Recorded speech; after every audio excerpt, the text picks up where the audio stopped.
Je disais tout à l'heure, au départ, elles étaient environnementales, puisque nous, ce qui nous intéressait, c'était le problème de la solution à l'environnement il y a 20 ans. Donc, ce n'est pas aujourd'hui que nous avons parlé d'environnement. Donc, il y a 20 ans, nous avons amorcé ces recherches, et c'est au cours de ces recherches que nous nous sommes rendus compte qu'il y avait en fait énormément d'autres vertus que nous ne savions pas. D'abord, au plan culturel, vous savez que la calebasse est le seul matériau d'abord découvert depuis 12 000 ans avant Jésus-Christ qui continue encore à accompagner l'homme dans toute sa vie quotidienne. Il n'y a pas de mariage sans calebasse en Afrique.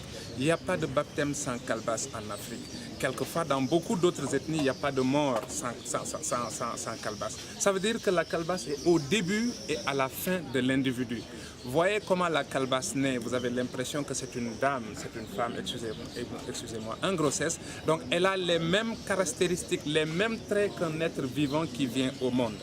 Alors, dans les lieux cultuels, il n'y a pas un endroit où on ne trouve pas la calebasse. Aujourd'hui, les sportifs, surtout ceux qui sont dans la lutte, ne nous diraient pas non, puisque tout ce qu'ils utilisent aujourd'hui pour se laver, c'est avec la calebasse. Paraît-il qu'il y a des choses qui ne peuvent se faire que dans la calebasse. Alors, ça, c'est au plan culturel. Mais quand nous allons plus loin, donc, nous découvrons d'autres choses. Une cinquantaine de maladies, disent les professionnels, les spécialistes de la santé, que la calebasse peut soigner, depuis l'hypertension, le diabète, la varicelle, etc. et tant d'autres maladies. Ça, c'est une des vertus essentielles au moment où l'Afrique a besoin de se positionner par rapport à tout ce qui est santé, puisque c'est essentiel dans la vie des gens.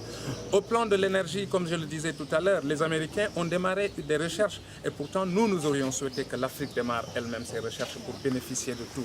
Donc, au niveau de l'énergie, au plan de l'énergie, il y a certainement des choses qui pourraient concourir à amoindrir la consommation énergétique.